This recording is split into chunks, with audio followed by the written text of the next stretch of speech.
Welcome to Final Fantasy Weekly. I'm Drew Kreisman. And I'm Ira Kreisman. And on this episode, we continue our conversation on Final Fantasy VIII. When last we left our heroes, well, some of them were at a TV station, some of them were just outside the TV station. Look, this whole thing is actually very messy and confusing. This scene is one of those things I think about why Final Fantasy VIII really needs a remake. So you could have done... Because I think everything that happens here, especially on second or third watch, you're like, okay, I understand what's going on. But it's very difficult to parse everything that is about to happen. We'll do our best. Yeah. Well, and especially if we're trying to dance around spoilers. So do we want to continue to do that, or do we want to just go ahead and talk about things? I think we'll have one major spoiler here that we have to talk about a little bit. Yeah. Right. So for anyone that's going along, if you're worried about that, you may want to skip ahead or maybe skip this episode. But it is going to be tough. So yeah, in order to make sense of it, we'll do that. For now, what we have is Squall, Rinoa, Zell, and Selphie outside this television station, seeing the president of Galbadia give a speech, at the end of which he is attacked by a person we know, Cypher, from Seed. And, well, he's not a member of Seed, but as has been regularly pointed out, right? But there's this sort of chaos that unfolds, and also instructor Quistis Trepp, who is no longer an instructor, was also there and gives our team permission to come and help, because otherwise Squall would literally have just stood there and watched it all play out. Right, absolutely. Because it's not his business. It's not his orders. Right, until he is given direct orders. But Quistis does just that. And so the team rushes to the top of the stairs and bursts into the room. And this is so much, like I said, so much happens. Yeah, it's kind of a clunky scene. Yeah. Like you said, on playing it again, I feel like I've got a good idea what's going on, because I know who's aligned with whom and who's aligning with whom and so on and so forth. And so it's kind of clunky, but I think that it makes sense, and we will try to make sense of it. Right. And their best attempt at kind of explaining this through dialogue in the middle of it happening is, well, first they have, one thing that helps is Squall's inner monologue, all of which is reasonable, right? You're like, yes, it makes sense that he would be having these thoughts. He's like, oh yeah, Squall or Cypher is here and he knows Rinoa and he must be here for her. And Zell even tries to say something about, they lean into this like, oh, are you Rinoa's? And later we'll talk about their relationship. And so they didn't need to do that here. It just confuses more. We don't need the Cypher-Rinoa relationship here. We're going to get into that. We just need to know, why is he here? Why is he attacking the president of Galbadia? Right. The Emperor Delig, as it were. I mean, he's president, but he's right. He's president for life president. Right. And so while we're not obviously fans of the person he's attacking, it's like, what are you doing, man? Like, what even is this? And Quistis just shouts out that he was able to break out of the disciplinary room and he injured many people in the process. And then Zell gets incredibly irate because his emotions get the best of him. That's sort of Zell's primary characteristic throughout this game, unfortunately. And he just blurts out, "You stupid idiot, we gotta take him back to the garden," which lets everybody in the room know where they're from and who is attacking the president. Right, and their cameras are still on. Right. We're live, Zell, we're live. Right. Though I gotta say, Zell's gonna give himself a really hard time for having given away that garden attacked Galbadia, as it were. Right. And Quistis was more subtle, but she said, "Timber team, you have permission." She gave orders on the air also. And I mean, I guess maybe there's not facial recognition, but anybody who wanted to, my guess is, could have sussed it out that Cypher was connected to Balam Garden. But either way, Zell basically gets all the blame here, and there's a lot of, and he gives him another chicken wuss. Way to go, chicken wuss. You think I'm an idiot, you're an idiot. It's like, boys, stop. What is going on right now? And then Cypher just gives instructions for everyone to take care of the mess, and he's going to leave, and he's going to take the president into this back room, and, don't follow me. He's holding out the sword and all of that. And you're like, dude, have you lost your ever-loving mind? At the same time, I was like, did he ever have it? We were introduced to this guy as an absolute loose cannon. So it's not like this is out of characterization. It just also feels so abrupt. Right, because we don't know what his motivations are, right? We speculated that what he wants is to be part of the action. Right. He wants to fight, and for what cause? I don't know. The cause of fighting, I guess. Right. Though he's going to get into some of his motivation later. Yeah. But I think will explain some to us also. But yeah, it's just tough that this all unfolds with us having zero idea of his motivations. It makes it hard to, first time, care about what's happening here. I think part of what this scene does is let us know that we don't know Cypher. Yes. That whatever his motivations are so far from ours, even though his enemy appears to be our client's enemy also. So it's deliberately unclear. Like a big part of this, the story of this game, especially early on, is none of you have any idea what's going on. Right. And this scene further emphasizes that. Yeah, that I think it does very effectively. Especially this next part that happens. That's really cool and super weird. Right? Because then Cypher takes the president into the dark back room where all the electrical equipment is. And the way this scene is framed, single shot, camera never moves. And in the foreground and kind of on camera left side, it's basically all in blackness. And it almost looks like a completely different plane of existence, the way it's lit. And then there's kind of the middle of the screen. There's a brightly lit, sort of like if there's one light in the middle of the room, and this is the only part of the room that's lit. And then in the background, on the far right side, you can see like little red and yellow lights just barely in the background to let you know you're in a room with all this electrical equipment. And the reason I point out the framing of it is because we basically have three different perspectives that we're looking at. So Cypher has the president with his gunblade up to his throat, standing right in the middle. And our characters are going to come in on the right side from the room they were just in here in a minute. But before that can happen, behind him in this weird sort of negative space that I was explaining on the left side, there's no other way to say this, a portal opens up. Right. And an incredibly spooky looking woman walks out. Now, we would recognize her from the intro and also the cover of the box. Right, yeah. We talked about that before, in Theater Rhythm, when that dropped. The playable characters are Squall, Rinoa, Cypher, and Edea. And it's not like Irvin and Quistis and stuff, which is, I think, more evidence that even they recognize that, unfortunately, some of the side characters weren't as well developed in the game. But on the flip side of that is a recognition that this is the story. Remember, the people on the cover are Squall, Rinoa, Cypher, and Edea. So we know that that's who this is, even though we're not told that at this point. Selphie does get to be in Kingdom Hearts, though. True. So Edea has this sort of long red, it kind of reminds me of the plague masks, right? She's got this long red pointed mask covering her face. But all the other, again, if you've seen her, you know what she looks like, then it's a lot, right? And she steps out and she speaks her first words of the story. Poor boy. Cypher says, "Stay away from me."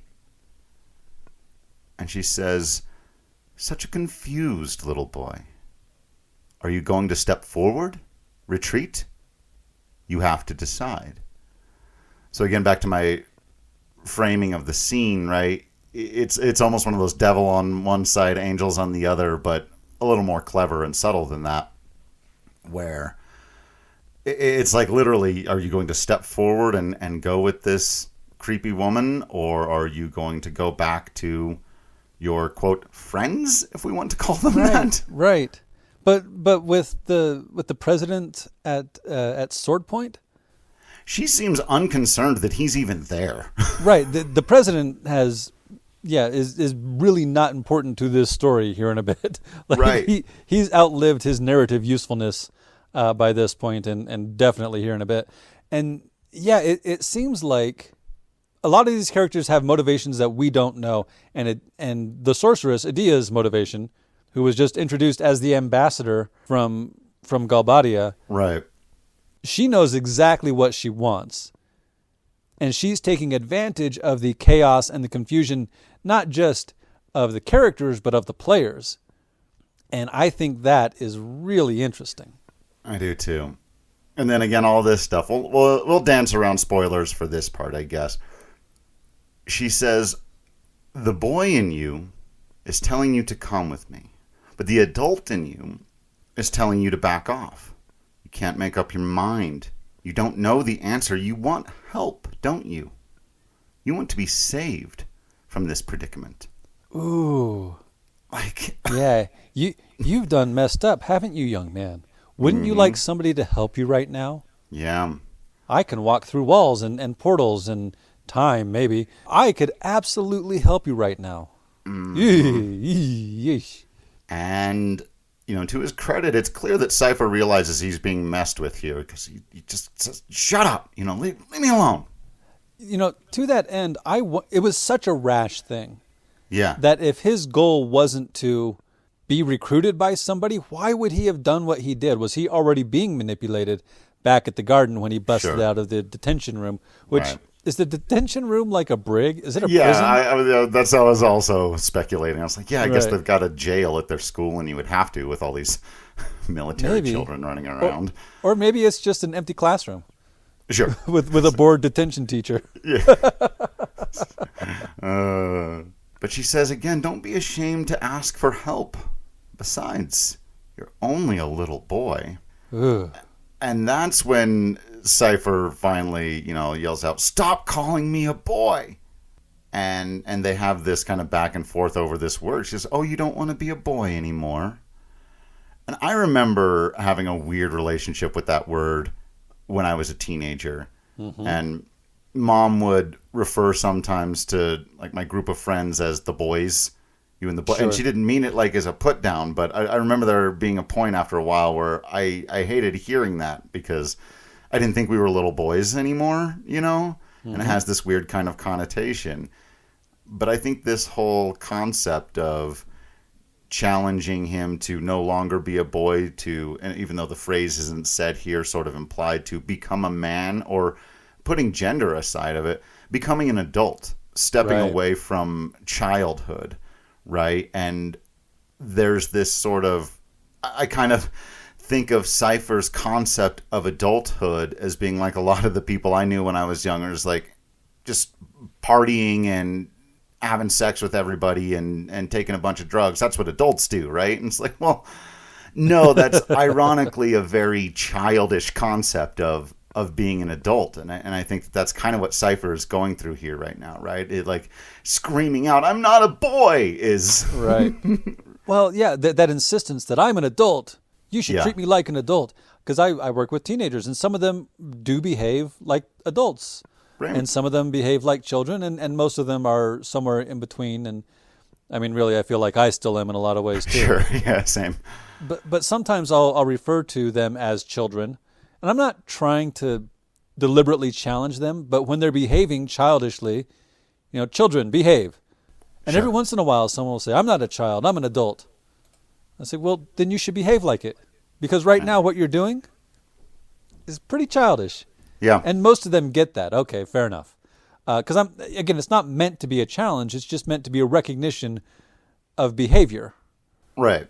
On the other hand, I do think that this woman is absolutely trying to manipulate him. Right. With the promise of, in fact, that's the very next thing that she says. She says, come with me to a place of no return. Bid farewell to your childhood. And as much as we don't understand why Cypher showed up here to try to attack or kidnap or kill the president or what, like you said, what his motivations are, we do understand to this point how he feels like everyone has overlooked him. He can't pass the test, even though he's the bully. Classically, he always feels like he's the one being picked on, right? And so this person offers him the opportunity to, one, get away from the extraordinary mistake he just made and not have to have any consequences for the thing he just did, but also this idea of bid farewell to your childhood. Like, right. So, of course, he does. He goes with her. Yeah. I think it might be an opportunity to be taken seriously. None of these people take me seriously, but I'm going to show them. Yeah. He also does let go of President Delic at this point, who gets the hell out of there. Yeah. He runs right away. Yeah. I'm a little late because I just thought of it after something you said a minute ago, but I'm still going to bring it up because this actually reminds me also of Joffrey Lannister in Game of Thrones, who keeps yelling out, "I am the king, I am the king." And eventually Tywin says to him, any man who walks around saying, "I am the king," is really not that much of a king. Like, who are you trying to convince here? So this is very much like, I'm an adult and I'm I'm going to go do an important thing with this important woman thing. And it's like, man, so close. Every once in a while, I'll see these folks on the internets, Twitter and whatnot. I'm an alpha male. Are you? Yes. Like, if you've got to say that out loud with an exclamation point, all caps. Right. So the team arrives too late and Cypher isn't there. He's totally gone. Not sure what's going on here. Everyone's in a panic again. And this is where some more of the messiness comes in because we've got like multiple things going on. Rinoa's worried about the base for the timber owls, which has been completely destroyed. But apparently everyone's fine because they're, quote, good at escaping, she says, as we're like rushing out of the TV station to figure out what to do next. And there's a lot of weird, like, getting mixed up, and even the fact that, like, guards weren't chasing us at this point, that we weren't immediately under arrest. I was like, I don't... Well, but they did beat the shit out of every single Galbadian guard in Timber. Right. So it's like, yeah. Anyway, they do get back. The long and short of it is they get back to the base with, if you'll recall from the last episode, the older woman with a couple of kids. And there's this great moment where they mention, everybody in town is a revolutionary. Don't worry. It's like, all right, cool. Right. But they're going to sort of give us refuge and time to have the conversation and try to figure out a little bit about what's going on, right? I wonder if this would have been a good point, like we had in Final Fantasy VII when we got out to Calm, and Barrett says, I've been here since the beginning, and I still don't know what's going on. Cloud? Right. And the best we get of that, again, once there's a little bit of back and forth about the revolutionaries doing some interesting things, and Selphie makes a weird crack about the looks of the woman, which I was like, damn it, 90s bad jokes about people being ugly. Don't do that. But then Quistis says, Cypher was so angry when he found out that it was only the three of you dispatched to Timber, that you'd be fighting the whole Galbadian force on your own, and they only dispatched, quote, 3 rookie seed members, and said he was going to Timber, and she says, I never would have guessed he was serious about it. To which Squall thinks to himself, that guy's always serious. Come on, Quistis. You messed that up. But he doesn't say that out loud. He just thinks it to himself. And yeah, that's the best explanation that we get. But again, why was he so emotionally invested in the outcome of this mission? Now, we will get back to that. That will be a thing. But it's just like, yeah, if it's your first time going through this story, I feel like this feels pretty empty for a whole bunch of stuff that just happened. And that's unfortunate.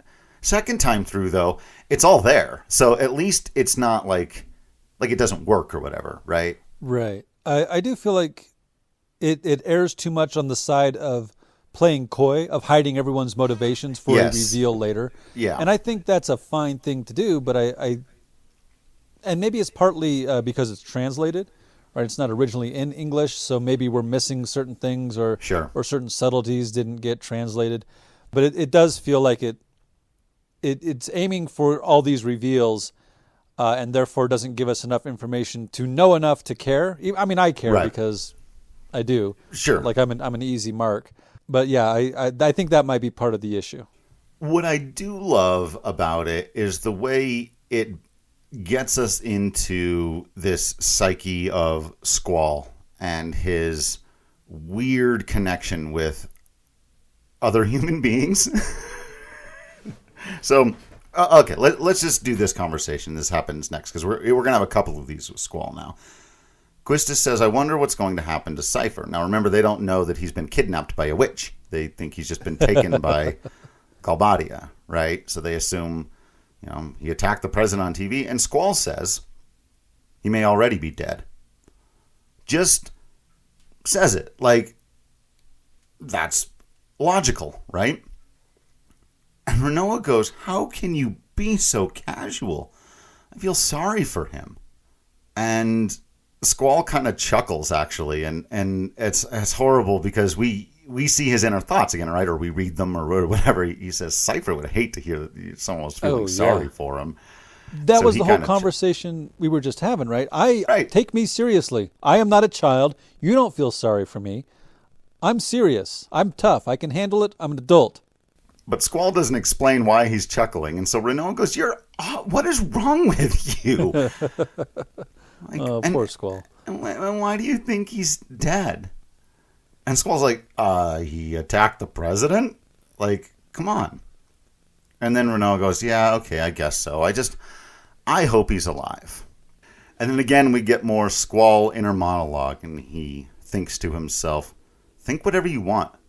Reality isn't so kind. Everything doesn't work out the way you want it to. That's why... And then I guess he gets cut off inside his own head? Oh, or he cuts himself off? Yeah, I cut myself off all the time. Yeah.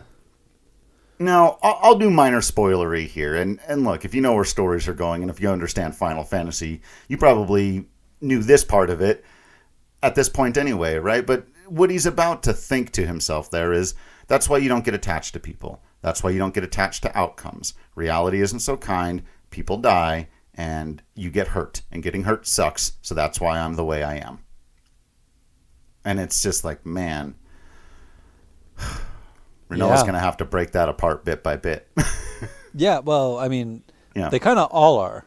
Right. For all that, the rest of them, like you said, don't get a whole lot of character development. At least part of what they do is they help Squall, right? Learn to have a family. Yeah. What he does say out loud is, as long as you don't get your hopes up, you can take anything. You feel less pain. Anyway, whatever you wish, none of my business. And so, yeah, I know a lot of sports fans who do this. Mm-hmm. Sports fans who are angry and upset all the time, and they've convinced themselves that the team's definitely going to be terrible, so that if the team happens to be good, then they're pleasantly surprised. And if the team is terrible, well, then they were right. Right? And so it's a nice little cynical, logical trap that you can put yourself in. People do it with all kinds of things. Sports fans are just experts at it. This idea of like, keep your expectations remarkably low, so that way when things are bad, or when you can claim things are bad, you can also claim to have been right. I think we're seeing this with Final Fantasy 16 right now. Yeah, we are. Yeah. And then Rinoa calls him a big old meanie. Speaking of childish. Yeah. She's got no problem with it. She stamps her feet and she's like, whatever, man. You're mean. You're just being a jerk, man. Well, and she's very clear about what she feels and has no problem with other people knowing how she feels. Right. So Squall and Rinoa are absolute opposites there. Right. And again, he just doesn't get it, thinking to himself, what's with her? Like, he doesn't, like, again, if he was having some other thought process in his mind, we would be going, man, Squall really is, like, messed up, like a really terrible person. But what we get when we hear him or see him think things like, what's with her, is, again, he legitimately doesn't get it. He does not understand. And he just explained it to her, right? Right. I just got it. I just explained it to you, so why don't you get it? Right. Right. Like it's a manual that if you just memorize it, which he's about to show in a minute that he did, right? He memorizes manuals. That's the way his brain works. So, in fact, they sort of break out of that conversation, and Quistis says, okay, we got to figure out the next steps. And then, like, she's still his instructor. She leads the leader, who's not yet the leader or not yet recognizing himself as, but still. I mean, he's the squad leader, but I love that she's still being an instructor in this moment, where she says, Garden Code, Article 8, Line 7, Squall. And then lets him do the thing. But she reminds him of, and then, like I said, he's got it memorized. He says, all right, we return to the assigned garden closest to us. We got to sneak out of timber and go to the Galbadian garden. All right. There's a whole lot of signposting here, which I find hilarious because I actually got lost the last time I played this, despite the fact they tell you like 45 times, go to East Academy, then go through the forest to the southwest. You have to go that specific way. They give you all these instructions, but I think I had done that old school RPG thing where I like saved, then came back to the game 4 or 5 days later, and I just could not remember where I was supposed to go. And that's one of the reasons why having checklists and signposts in modern games is a good thing. Jerks. I agree. I'm a big fan. What was I doing? What am I supposed to do next? Yeah. It's quality of life improvements. I wish all these old games had a quick little checklist to remind me where I was going and a map I could look at to see where I was supposed to go. Running around lost isn't nearly as fun as some people have decided to make it out to be. There are some things that happen as you leave Timber. You can talk to some people a little more about the revolution. You can go back to the newspaper and do a little bit there. You can have a conversation with Zone that's pretty sweet, where Rinoa, basically says, hey, you're holding down the front. You've got to survive and keep the goal to liberate Timber alive, and I'll be back, I promise, and then he does the thing, oh, my stomach hurts again. Right. So.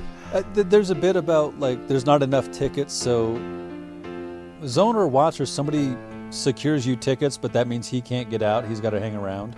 Yeah. That's a nice bit.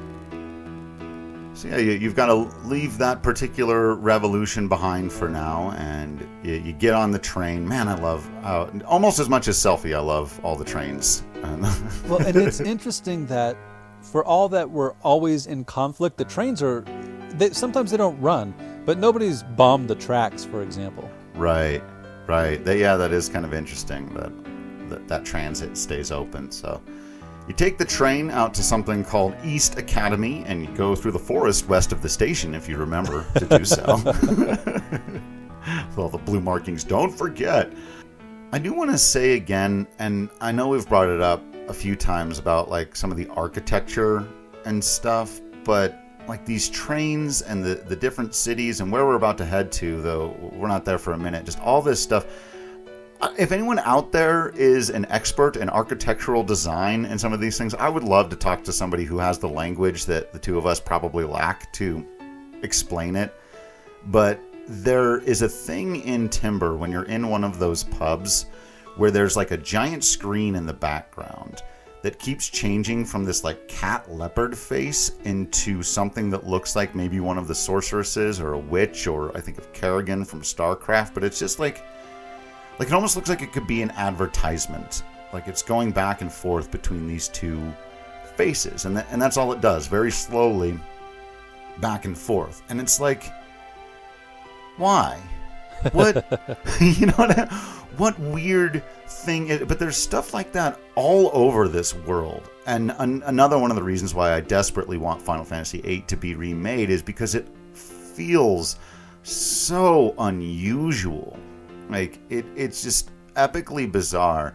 And I would love to see modern day reinterpretations of some of these things that. Sure. Like the windmills, or the steampunk windmills around the train station in Timber that are just kind of there. So right. Yeah, because it's a deliberate choice. Right. Like you don't create these animations for no reason. Now maybe the reason was because it's cool, and, right? And maybe they didn't think about the culture behind it. The in-world reasoning behind it. But it would be interesting to know what the reasons behind it were. Yeah. I mean, even if it was just to give everything more life, because it everything just feels so alive in the background of Final Fantasy VIII. So once we get off the train at the East Academy and head toward that forest to the southwest, once we get there, if we've been paying very close attention, the forest looks pretty familiar. We've seen this somewhere before, but anyway, that's not what we're mostly focused on. Quistis says we're not too far from Galbadia, and it's just up ahead. this is the bit you were talking about earlier where Zell is really kicking himself and eating it over his mistake and saying, oh man, if Galbadia attacks or if Garden is attacked, it's all my fault. And he's just really, leaning on himself hard here. And he says to Squall, man, do you really think that the president's going to retaliate on Garden? And again, like with the do you think Cypher is dead question, Squall just answers what he thinks. And he says, maybe. Yeah. And I kind of brought this up last time, but I think it's interesting that the Gardens aren't really associated with the regions they're in. Those are just the regions they are in. It's not like the Galbadian Garden is part of the Galbadian government. It's just the garden that happens to exist in Galbadia. Which is going to create for some interesting politics here in a minute. Right. I almost, if it were me, I would have maybe not named the garden after the region. Yeah, it is confusing in that way. Another thing that Final Fantasy VIII, it's like, oh, maybe that could have been clearer. Right, so that the gardens are all associated with each other with slightly different governmental policies or I don't know, university board policies or whatever, but they're not government institutions. Could have been more clear. But like you said, it lends itself to some interesting interactions. Yeah. And I do like that Zell feels bad about this. I like that he wants to rectify his screw up, whereas we were just talking about Cypher's screw up was way bigger, like busting out of detention, taking hostage the president for life of a military organization / country. Zell just feels bad that he may have put his friends and teachers and school at risk.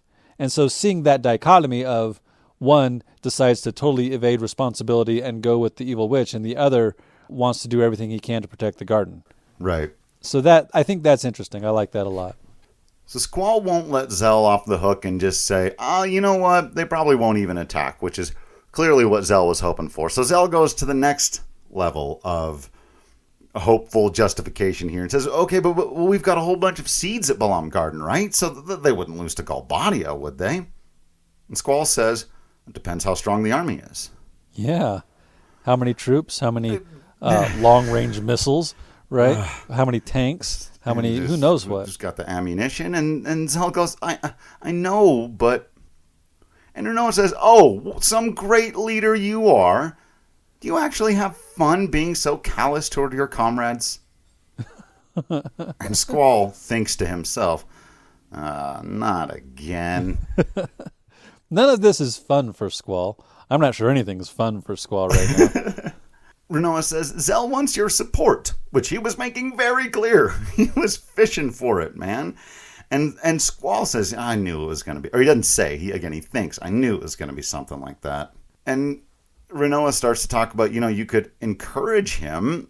And he doesn't even hear the second half of what she says because he starts thinking to himself, just to ease your mind? Like, I don't understand the point of that. Am I the only one who doesn't understand the point of that? And he goes, I bet Cypher doesn't understand. And then you're like, wait a minute, dude. Now that's where you're going to find, like, brotherhood with Cypher is in not giving a shit about other people's feelings. And I think he just doesn't understand. It's not that he doesn't understand why he should care about other people. It's that he doesn't understand why we can't all be this logical. If you all would just be as logical as I am, then the world would be better, right? If you would just see it the way I see it, then you would understand and you would get it and everything would be fine. But you can't see that. And am I the weird one? Am I the asshole? Right. What's interesting throughout this conversation, too, is that Squall doesn't say anything.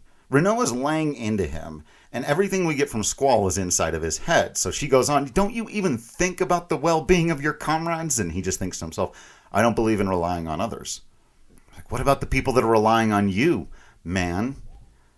She goes, don't you understand? And he thinks to himself, whatever. His classic line of whatever. And then she says, Squall, are you even listening? And he just waves his hand about. Like, Nope, he wasn't. And before we get into what happens next, I'm going to say I realized a little something about myself while watching this play out. Because in real life, oftentimes it's a little subtler than they're putting it on full display right here, right? Of Squall just not caring. But I will say, I've had this issue throughout my life, and certainly throughout my career, of feeling like I should be able to explain something logically, and then I'm not necessarily responsible for whatever your emotional reaction to that is, right? Sure. For everyone that doesn't know, right, I cover sports, and so oftentimes I write things or I tweet things that people don't necessarily like or think I'm implying one thing or the other, and oftentimes my response to that is to reply with the least amount of emotion possible, giving only the facts. Now, I'm a journalist, so I would hope that's what people want from me, but we also live in this weird world where journalists have to also be analysts and also a bunch of other weird things. But just watching Squall do this, I've recognized that I've done a version of this to people where it's like, I have a hard time, especially when they're fishing for it the way Zell was here, when someone's trying to get me to tell them what I know they want to hear, even though I don't think I agree. That happens to me a lot, right? People want me to say that how they're feeling is justified, even if my position on the matter is like, it doesn't matter. And that really pisses people off. Right. And I get it more now. I think I've always understood it on some level, but I watched this scene and I went, damn, am I that frustrating sometimes? Because, maybe, you know. Well, and I think you can only be responsible for your own thoughts and feelings, but you are also responsible for how you interact with people. Right. So, yeah, I run into this sometimes too, where I don't feel like I need to make you feel better about the thing you're feeling shitty about. Yeah. But if you spent the time to confide in me about feeling shitty, well then, hopefully I have done something to earn that trust, first of all. And then in that regard, maybe I do need to, at the very least, say, I see what you're saying. I feel like I understand where you're coming from.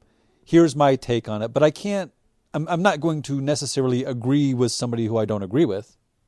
Right. Right. And I'm not going to give, I don't have a lot of patience for people who just want to shout their opinion at me because my opinion is different. I don't have a lot of patience for, we sometimes respond to the general opposition on the internet. Sure. And I don't, like, there's a part of me that's like, yeah, this is what a lot of folks who disagree with us are saying, so we should explain our position as it is different than. But I'm not interested in having an argument with people who are not having a good faith argument or people who aren't here. Does that make sense? Yeah. So I agree with Squall in that I've explained my thought process. I'm not being deliberately a jerk to you. I'm just not giving the thing that you wanted. And I don't, like, that's not necessarily my responsibility. Figure your own shit out, Zell. Right. I think the big difference, I would hope, between how, we try to operate and where Squall will, spoilers again, but eventually get to, is you don't treat your friends like that. Like you said, the people who come to confide in you, your friends, your family, the people whose trust you've earned. Some guy yelling at me about the ball team on Twitter, I'm going to be less inclined to say what you want me to say or give you the thing that you think you're entitled to, right? We don't know each other. We're not a part of an ongoing conversation. Now, if you treat me respectfully, then we're good and we can have disagreements all day. That's the spice of life. But when it's this kind of, you owe me something, and I think that's how Squall is feeling a little bit here, of Rinoa and Zell, as much as I think they're correct to say, come on, man, have a little bit of humanity, he does not yet see these people as his friends. Right. He sees them as co-workers or people that he is responsible for as a squad leader. And so it's like, like you said, it's not that he doesn't care about people. And he actually very clearly seems to recognize, like, when to, like in the landing battle, you don't just go seeking out violence for no reason. That's ridiculous, right? But these people aren't his friends yet. And so they, to him, have earned no right to tell him how he should behave. To tell him, she's going, why won't you recognize that your friend is really kicking himself over something awful and he could use one kind word from you? And Squall is saying, Zell's not my friend because he's so messed up. And that, I think, is the beautiful part of the tragedy of Final Fantasy VIII. And I would like to take that to another place, too. As a teacher, I think it is part of my responsibility to recognize when a student needs some encouragement that might not necessarily be... That might be, like, I recognize that you've screwed up and you want me to say it's okay. So I need to figure out how to say, you can still fix this, or there's still room, or there's still opportunity to do something to get your grade up, or still be friends with your friends, or whatever, right? There's sort of a counselor, right? Here's how to interact with the world part of being a teacher. And I do that for students frequently. Right. But I don't think that Squall sees these folks as his students either. He doesn't recognize his responsibility here to be logical. Yes, we need to do X, Y, and Z. Certain things do matter from a logical point of view, right? And certain things don't.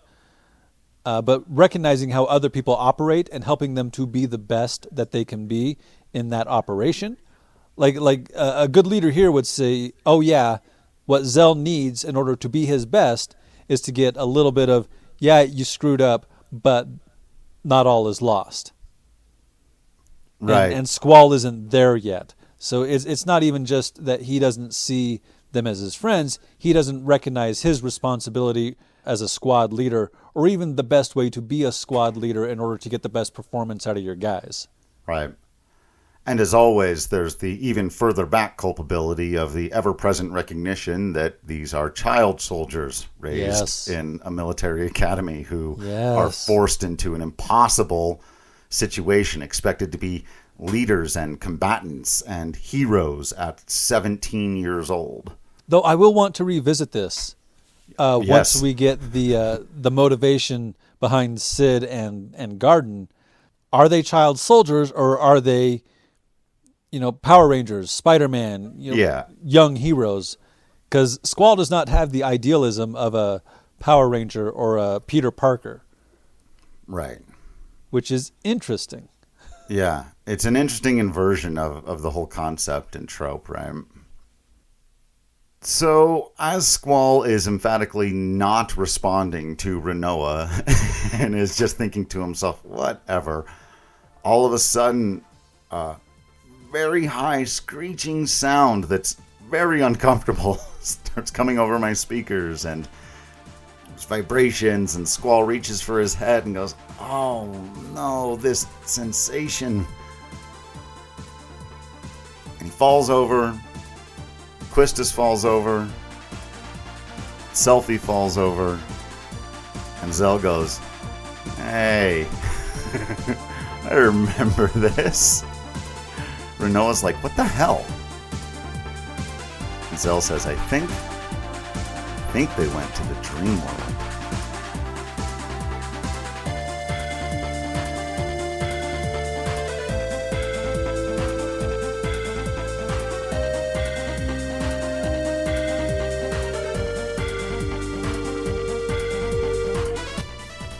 That's it for this episode.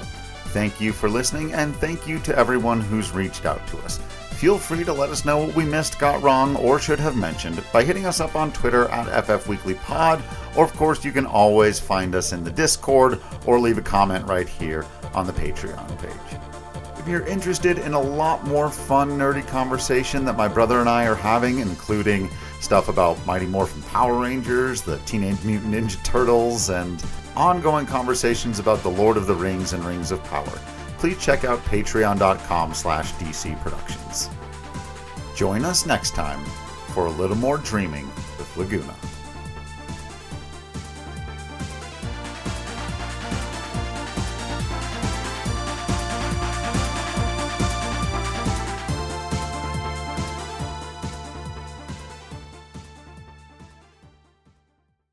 And then Cloud thinks to himself, not Cloud. God damn it! I think that's 2 to you and 1 to me. All fair. Emo sword boys not look the fair. same. Okay.